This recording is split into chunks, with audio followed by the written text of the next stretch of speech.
This podcast is brought to you by the Washington State Department of Health. As we continue to listen, learn, and grow, we are amplifying Black voices and perspectives in an effort to start a new COVID-19 vaccine conversation. We're sharing stories intended to help us navigate this unprecedented time together and to co-create solutions in support of the Black community. Hear these stories at weconsiderwa.org.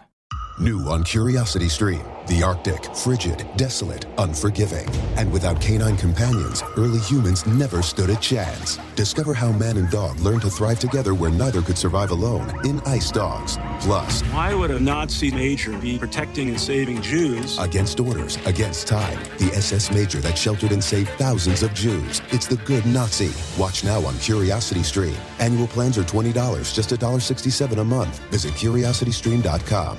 Hey, this is BJ. Thanks for listening to our show's podcast. If you're a fan of all things geeky, you should check out my other podcast, BJ Shea's Geek Nation. We have new episodes every day, and you can check it out at bjgeeknation.com. Your home is going into foreclosure and you feel like a financial wreck. You don't know where to turn for accurate information. I'm bankruptcy attorney Travis Gagne. Let's talk about some legal options. If we work quickly, we can propose a plan to save your home, modify the loan, or in many cases even eliminate your second mortgage. The consultation is free. I've helped hundreds of people just like you make informed decisions about whether to save their home or exit it on a reasonable, organized timeline. The chapter you choose sets the tone for the next chapter of your life. Please contact me today at choosetherightchapter.com. That's choosetherightchapter.com. 99.9 KISW, the Rock of Seattle. You know, someday you're going to be as smooth as Steve and you're going to pop the question. And you're going to make it memorable with some of the most heartwarming and wonderful displays of affection verbally, as Steve did when he asked Mrs. Steve to be Mrs. Steve. Oh, yes. As Sarah Colonna said, it was the most caveman proposal of all time. It really was. It really was. Fellas, if you're looking for the proper thing to say when you're asking a woman to marry you, all you do is pull out the ring, you hand it to her, and you say this one simple word. Here. I wish I was joking. Here. I'm so turned on right now. See? Oh, man. You're ready to give me whatever I want. Yeah. Wow. That's crazy. That's right. You're a man that tells him what to do, okay? I mean, you're like, here. Like, it's like, whoa, okay, this is mine. I better do it. Danny, keep your socks on, please. Oh, sorry. Yeah.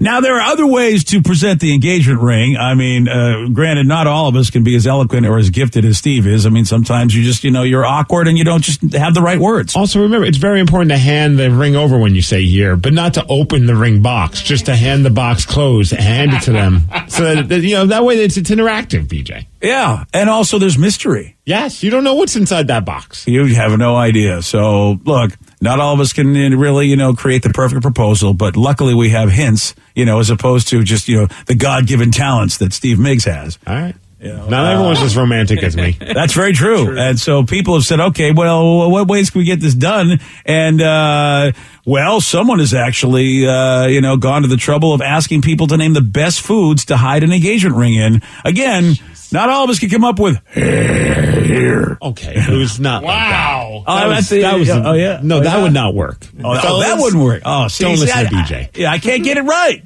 It's just simple. Here. It's not long and drawn out. I'm going to tell you this right now. This list of the best foods to hide your engagement ring in, I hate this list already. Okay. Because a member of our show, by the way, a member of our show not only will get this right, but the stupid member of our show also wore something that in fact is the number one answer. Which is like, I'm sorry, but I've done with this serendipity of life where I have a list. There he is, Danny, with his pizza shirt. I was like proposing a Black Craft wrestling shirt. Yeah, or with skeletons and wine. No, you're not gonna. Well, you could hide the ring in wine. I don't think that's a bad idea. I got mushrooms on my hoodie. I was hoping for that. Actually, eat some mushrooms and propose. Then saying here is actually going to work. Yeah, that'll work because magically rainbows will come out of your mouth as you say it. Wow. So really, the best food to hide the wedding ring in is pizza? I guess because, you can hide it in the toppings? Is that why? If you put right in the center. Yeah, you just put it on top. So, it's going to be right there when they open up the pizza box or you show them the pizza. So I don't think there's a fear of eating it. Now, is it like Steve's delivery where you put the ring in the box inside the pizza, or is the ring actually out and on the pizza itself? What do you guys think? I feel like at least it's seen. No matter however you do it. That's why I would never even think of doing the food thing, like put it inside of a cake or put it in, because God forbid they're just eating and not like me. I don't look at what I'm eating. I just shovel it and throw it in my mouth. What if you're just kind of just eating and talking? Next you know, you bite down on a diamond. Yeah. Yeah. Oh, yeah, dude. Or a cubic zirconia. I don't know. That's how you know. Yeah. Well, that's why I didn't get her a diamond, because I didn't want her to break her teeth when she was eating the salad, which is the number 2 thing you're supposed to hide your ring in, a salad, which I think Steve's right. You hide it in a salad, they're swallowing that bee. Yeah. Oh, that would be awkward. Look, so I have awkward. something to say to you, but we're going to have to wait till your next bowel movement before I say it. Oh, yeah. But I want to be there for your bowel movement, because it's going to be a special time. Do you have rubber gloves? Yeah. That is romantic. See, I never understood the champagne thing, because the same kind of thing of what if you go and she's like, I've had a rough week at work. Chugs the whole thing, doesn't even notice it. Honey, you're going to have a rougher week now. Just want you to know. I'm trying to be like a sippy cup. That way the straw won't suck it up. There we go. Also, a burger or sandwich seems to be the ideal hiding place for the wedding ring. Unless it's on ring. top of the sandwich bread. That's the only way. I've seen a bunch of people, I think it started with a meme with one person who actually did it, and now it's just the joke. Everyone jokingly either does it or says they're going to do it, so it's more for the funny at this point. It's not really serious. Also, I'd just be afraid then it's okay, here, I just shoved this in some ground beef. Okay, now pull it out and put it on your finger. Hey, yeah. Well, you know what, Steve? You make a good point, Steve, which is why don't use a burger or sandwich. Do number 4, which is soup. There you go. No. That's what if you the way don't finish to do the it. soup and then all of a sudden she's I'm good, take the rest to the back. No! Yeah, Finish your soup. That's why you have to Slurp put it. That's why you have to put the soup in a bread bowl, because everyone finishes it when it's in a bread bowl. You're not allowed to leave this table until you finish your soup, ma'am. Yes. Sorry, the chef said you can't go until you slurp it all down, lady. Yeah. Whoa. Yeah, and of course, here number 5 is perfect in the Pacific Northwest, and that's seafood. Throw it on your salmon. Because nothing beats putting on a ring that smells like tuna. Yeah. Oh, that yeah. says I love you. Oh, But what if you put the ring on the end of a crab leg and you reach it out to her? It's will you be mine? Or an octopus tentacle. If you're going the calamari or there we something. go. Yeah. Go Kraken. Go Kraken. Yeah, that's perfect. Of all these suggestions, that might be the most decent. Like the crab thing or a lobster thing. Yeah. On the leg. It's still bad, man.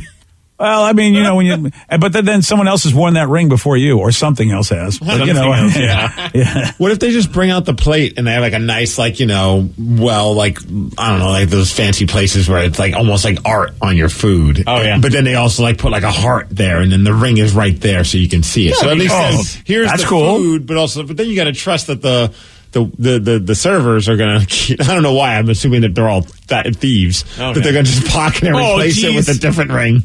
Well, of course, that's the whole, they know that. At those fancy restaurants, they have a whole lineup of cubic zirconium rings that they switch out for yours. I knew it's a great racket, That'd be a brilliant idea. Oh, yeah, you didn't know that? That's a practice amongst all the fancy restaurants. That sounds like a terrible plot for a movie that Bruce Willis would star in. Oh, definitely, especially at this stage of his career. You're absolutely right. Yeah, I'm Bruce Willis. Every movie I am starring sucks. Hold on, I think Bruce is on the phone, loves the idea, wants to know when we're going into production. He's like, whatever keeps my insurance up to date with the Actors Guild. Right. So we're all in agreement that perhaps maybe you should do it Steve's way, and that's just grunt your way to romance.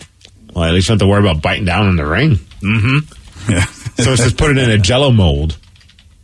Oh, yeah. If you're a fan of the TV show The Office, you know what? Bonus points, because that's what they did to Dwight Stapler. And then it'll just jiggle. I view it like a double dare thing. It's try to get it out, and you have to get it out as fast as you possibly can. As you're throwing green Jell-O at their face. Yeah. That's you know what? At a romantic dinner, Danny, that's the engagement to remember. Oh, how about this texture said, though, I hid my wife's engagement ring in a blizzard. What? I'm assuming the food, not like in New York right now or something. Yeah, it's like, all right, honey, get the shovel out. Why? Oh, it's going to be romance time. Somewhere in this driveway is a life-changing piece of jewelry. But only if you can find it. Right. Wow. That straw better not be bigger than the ring, because people suck really hard on those blizzards, and you really could just all of a sudden go, wow, that was a blizzard. Use a spoon on blizzards, man. You can't. Oh, you can't suck a blizzard? No, you cannot use a straw. Why would you want to suck a blizzard? You know what? That sounds like a question for Steve. Sounds like a question for Urban Dictionary. All right. Well, I told you I've never had a blizzard, so I don't know. I don't know how thick these things are. You should at least be informed enough to know that you use a spoon. Wow, I didn't know I was getting blizzard shamed. I'm sorry. You got to turn it upside down. They get in trouble if it's any. Oh, right. Mm-hmm. That's right. You're right. Then you should be fine. The ring will not be mistaken for a delicious cookie and cream kind of thing. I would say that if you're going to do that, then you just put the ring, you slide it down the top of that spoon shaft. Sure. Oh, that's cool. Again, we should probably consult Urban Dictionary. Yeah. That way when it comes out, they're just like, here you go. Just don't do the upside down thing. That's you see, here we are. Again, they got to do see all of this. We don't know what to do. Why don't we just slide it across the table and go here? I feel like that's the best way. Mm-hmm. Yeah. Hey, there was a bunch of elementary students who staged a walkout and a protest for the dumbest and funniest reason ever. Steve will tell you all about it. He's got the Mix Report for you at 6:20 on The Rock. BJ and Migs, mornings on The Rock, 99.9 KISW. This podcast is brought to you by the Washington State Department of Health. As we continue to listen, learn, and grow, we are amplifying Black voices and perspectives in an effort to start a new COVID-19 vaccine conversation. We're sharing stories intended to help us navigate this unprecedented time together and to co-create solutions in support of the Black community. Hear these stories at weconsiderwa.org. New on Curiosity Stream. Are we close to building machines that are almost human? And can new technology give us superpowers? Find out on Super Sapiens. And in 1919, a British composer wrote the longest and most complex symphony in history. Conductors tried to perform it, but failed, declaring it cursed. Now a group of musicians will attempt the impossible, if they dare, on Curse of a Gothic Symphony. Watch now on Curiosity Stream. Annual plans are $20, just $1.67 a month. Visit curiositystream.com. Wenatchee is gorgeous in the spring with its lush green rolling hills, abundant wildflowers everywhere, and the views of the Columbia River. The local food scene offers an abundant selection of authentic international cuisines featuring the unique farm-fresh ingredients of the region. Wenatchee is also home to award-winning wines, handcrafted hard ciders, and a talented handful of local brewers producing fine craft beers. Visit Wenatchee, the heart of Washington State. 99.9 KISW, The Rock of Seattle. If you're hearing an informative newscast right now, well, then you must not be listening to BJ and Migs. Live from the KISW News Center in downtown Seattle, this is the Migs Report. Well, thanks, you guys. And today is the day to celebrate aliens. Yeah. Oh, I'm excited about this. Okay. It's Extraterrestrial Culture Day. So celebrate the culture of your favorite alien. Maybe it's E.T. Yeah. Maybe this could be the dumbest question I've ever asked. Who's your favorite extraterrestrial? For me, I think it's a very simple one. Yeah, I know. Who do you think it is? Who do I think it is? Hey, let's have a cat from the casserole. Where do you keep your casserole dishes? Yeah. Why? The cat won't fit in the toaster. Yeah. No problem. It's Alf. Alien life form. Oh, my God. All right, well, who's your favorite extraterrestrial? Oh, so of course, it's Mr. Spock. Oh, yeah, I guess he is one. Yeah. You know what? He came up with IDIC, which is, infinite diversity in infinite combinations. The Vulcan Credo. How about that? Which is all about inclusion. So, that's a nice thing. Yeah, well, Alf ate cats. There we go. What else can I tell you? I thought that was a euphemism for something else, but Oh, wow. It probably was, actually. In those days, you're probably right. All right, Vicky. Stitch from Lilo and Stitch. That's an alien? Oh, he's an alien. I forgot about He's that. Experiment 626. He's definitely an alien. Duh. It's early on a Tuesday. I'm sorry, I wasn't ready for that. Steve's going to get alien shamed on this one. Right? All right, Rev. Thanos. Thanos is an alien? Of course he's an alien. He didn't come from Earth. Dude, he's a big purple guy. From the planet Titan. Yeah, I mean, how many big purple guys you see running around Earth? Solid point. Yeah. All right, Danny. Oh, man. I'm going to have to... Is it Tom DeLonge? It's Tom DeLonge. He's an honorary alien, and he exposed all the aliens. I thought he probably is just an alien. That's why he left Blink-182. They had a no alien policy in the band, and finally he was just like, I got to come clean. Honestly, I appreciate your answer, because that's what I was thinking about saying. Was it really? Yeah. Wow. Somebody said Mork. From Oh, yeah, Mork's an alien, yeah. That's a good one. But more importantly, today's a very special birthday.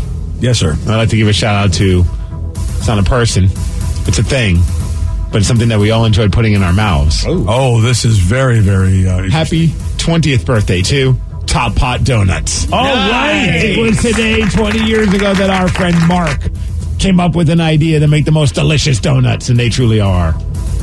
Yeah, they really are very, very good, man. Top Pot's awesome. Top Pot does not disappoint. No. So No. shout out to Top Pot. Maybe you go swing by there and enjoy yourself a Top Pot donut. I don't know if that's what you do, but you should do it today.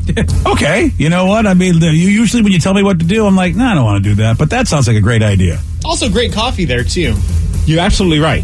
Their coffee's way underrated, but when they had the one on Alki... The cold brew's really good. I'll walk down there and have a donut and a coffee. It was delicious. Yeah, I just saw Mark's Facebook post. 20 years ago today, we opened our first Top Pot on Capitol Hill. To celebrate, we're selling our classic glazed old-fashioned donuts for 20 cents each at all cafes. Nice. Wow, because those are delicious. 20 cents? Oh, I could get into trouble with that. And Mark will be at the original Summit Avenue East location after 9 a.m. So if you want to swing by and bow down to the donut master. He's such a good dude. He's a great guy. He really, really is. It's like, man, you just who you would imagine would create some goodness in people's life as a guy just like Mark. Just a solid guy. Yeah, absolutely. 100% agree. Happy birthday, Top Pot Donuts. Nice. All right, let's talk about a school protest. Okay, I'm excited. Like, everyone's protesting everything these days. What do we got? Okay, well, this happened in Vacaville, California, where there's a bunch of students from kindergarten through 8th grade all staged a walkout and a protest for something that's very important, BJ. Okay. All of these kids, they walked out of school carrying signs, chanting as they paraded, and here's what they were chanting. What do we want? Chocolate milk! When do we want it? Now! What do we want? Chocolate milk! When do we want it? Now! Back when we had chocolate milk, when I was in 4th grade, you would be lucky to get a spot to get some chocolate milk because it would all be gone. That's right. It's all gone. The chocolate milk is no longer at school, so these kids staged That's fantastic. protest and they walked out. I love that. And here's the thing. They learned a valuable lesson. Protests work. They're getting their chocolate milk back. Nice. Man. Now, they're only going to have it, though, every other week on the lunch menu, so maybe they need to keep fighting or they got to get their union to talk to the school union to make it something that's a little bit more frequent. But I saw that this morning, like, that's the dumbest and funniest thing I've ever seen. Yeah. Well, isn't it fascinating, man? Because the idea that the kids think they could do that without getting into trouble, there's no way when I was their age I would ever think of doing something like that. I would think not only would I get into, I would get into like physical punishment trouble if I tried anything like that. In junior high and high school, we would stage walkouts, but we just walked out for no protest. We just left, so we didn't want to come back to school. Just left. Yeah. I mean, that's a good strategy right there. What are you protesting, school? Just getting here. Yeah. Yeah. So I said back in the late 80s, our middle school in Tacoma, we had a walkout so that we could wear shorts. Yes, shorts when it was hot outside. We made the news and had all the stations there reporting. I was on 2 of the channels being interviewed. Wow. Look at you. What do we want? Shorts. Yeah? That's a tough one. That chocolate milk's a tough one because, I think Michelle Obama was one of the, well, at least she's the last one I remember that was all about health in school. So, I mean, you got that.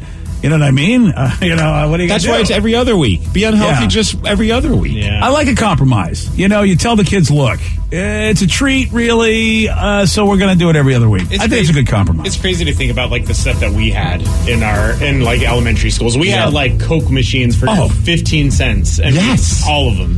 If we had someone that was just like be in the corner, just shoot you up with sugar. Yeah. Wow. That's a hell of a school right there, man. Oh, yeah, man. It's a very high school. Wow. Catholic high school. They didn't F around. No, they didn't.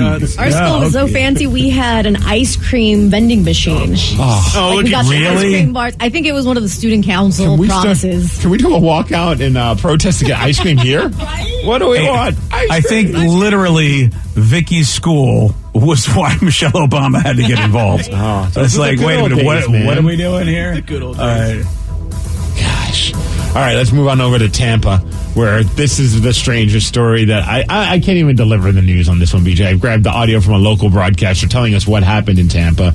It involved a man and a fire extinguisher. Oh, boy. Some residents of a Tampa apartment complex had a very unusual experience just a short while ago. Witnesses say a naked man pulled the fire alarm, then sprayed residents with a fire extinguisher as they exited the building. One witness provided video and some photos of the scene as Tampa police responded, and they did capture the man. We're still waiting for word from Tampa police on exactly what took place here.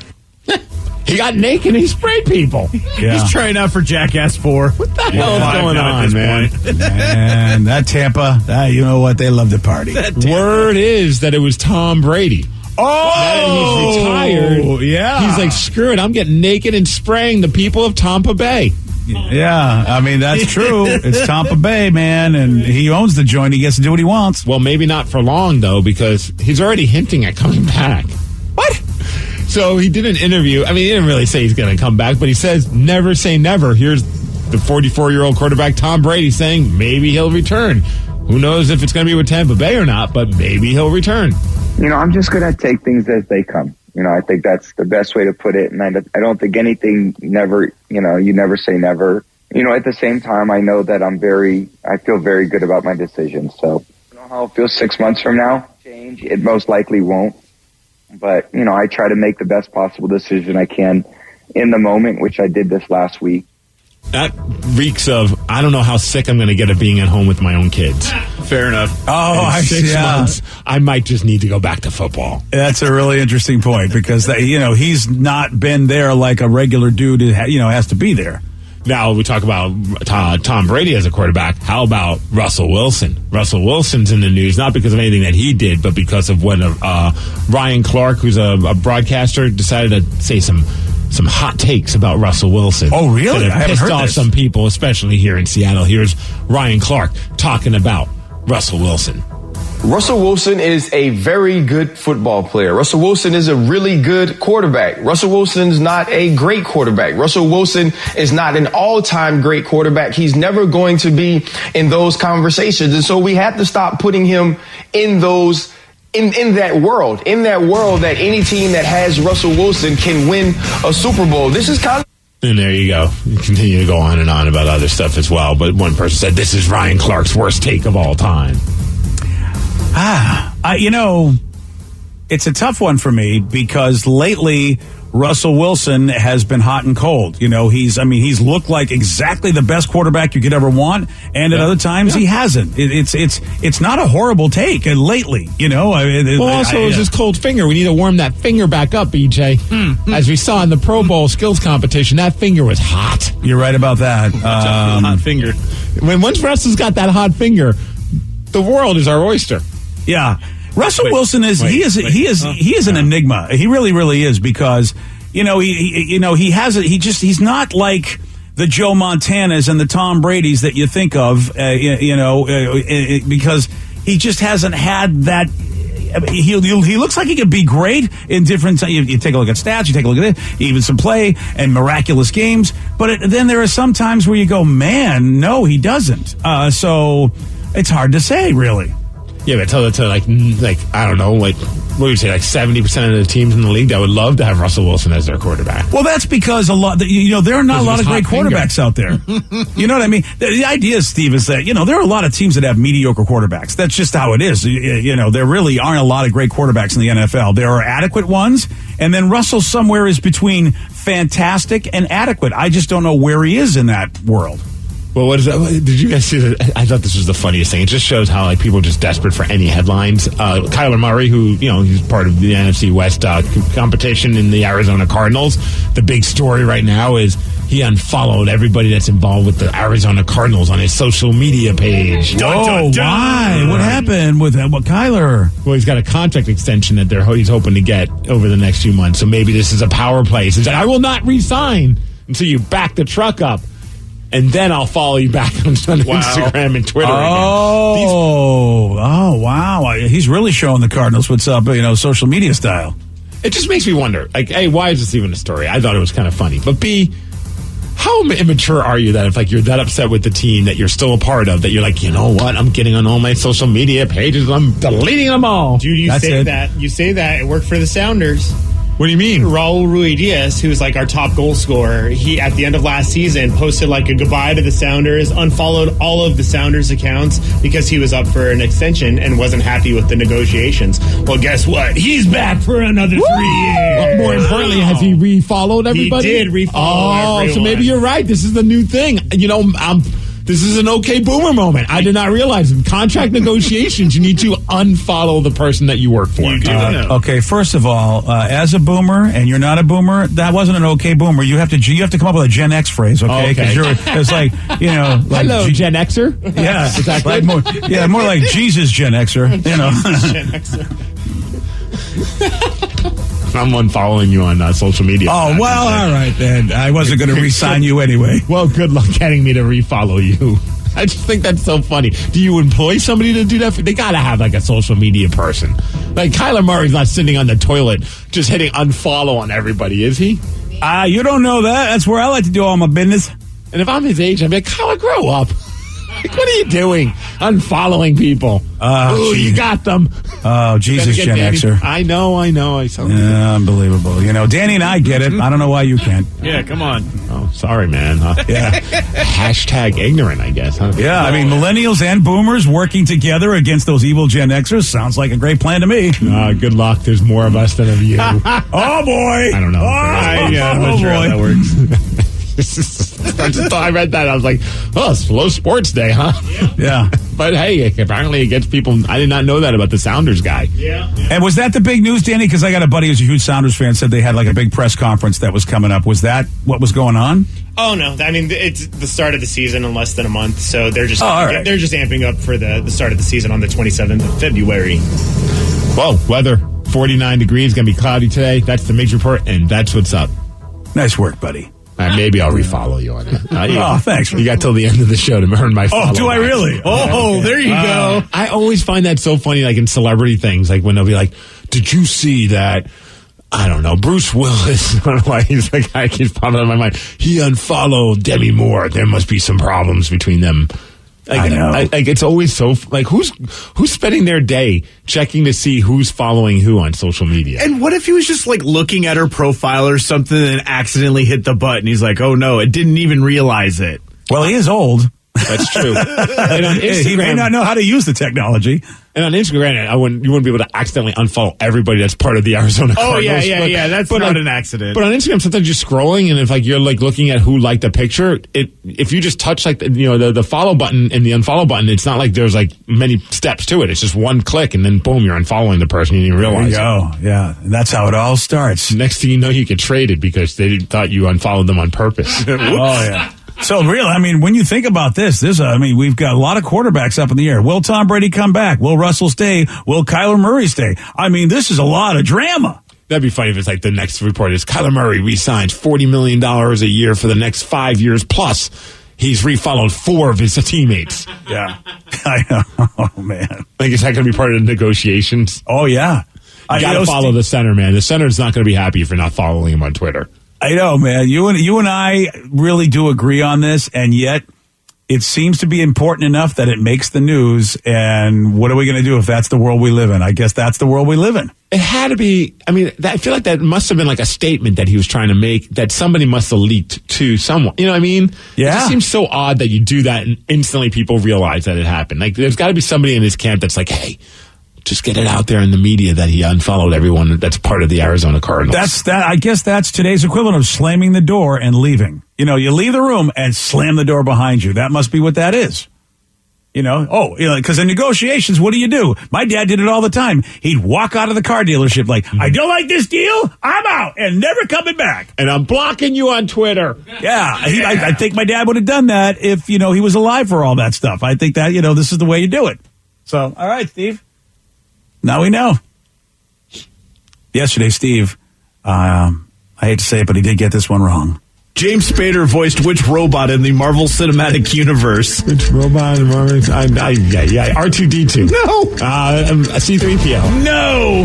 Wow. You want to try one more just for fun? No. Okay. I just gave up. Wow. That's only 2 robots he knows. All right. Well, it's all right. What about, you didn't even say Vicky from Small Wonder. I mean, she's a robot. She is. That was a good guess. I wish James Spader would have voiced Vicky. Oh, man. You know what? I would watch the reboot of Small Wonder if James Spader was the voice that's of all Vicky. that is. Is that all we need? That's all we need. You get James Spader and I'm in. A darker version of Vicky the Robot from Small Wonder? Oh, that would be... They're doing Bel Air. Why not, man? Yeah, exactly. They're doing a serious Fresh Prince. Let's do it. Oh, somebody get Pixar or someone on the line. I don't know who.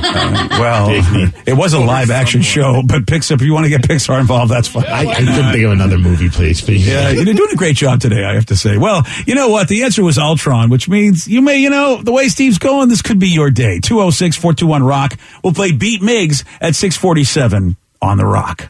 Today's podcast was brought to you by Travis Gagne, bankruptcy attorney. He's here right now and has agreed to answer more of your questions about bankruptcy. What's the difference between filing for bankruptcy and credit counseling? Credit counseling is a useful process in some circumstances, but it does show up on your credit. In fact, from a credit scoring standpoint, credit counseling shows up just like a bankruptcy, so it's going to affect your credit as negatively as filing bankruptcy. In credit counseling, the idea is that a credit counselor works with your creditors on your behalf to try to lower interest rates or work out payment plans with your creditors to pay back your debt over time. In credit counseling, you almost always pay back 100% of the debt, sometimes at lower interest. And of course, some creditors will participate in that process and some won't. So you're usually left with kind of a mixed result with credit counseling and, of course, a high payment. Thanks, Travis. If you have more questions about bankruptcy, you can reach out to Travis anytime at ChooseTheRightChapter.com. That's ChooseTheRightChapter.com. Thanks for listening. This podcast is brought to you by the Washington State Department of Health. As we continue to listen, learn, and grow, we are amplifying Black voices and perspectives in an effort to start a new COVID-19 vaccine conversation. We're sharing stories intended to help us navigate this unprecedented time together and to co-create solutions in support of the Black community. Hear these stories at WeConsiderWA.org.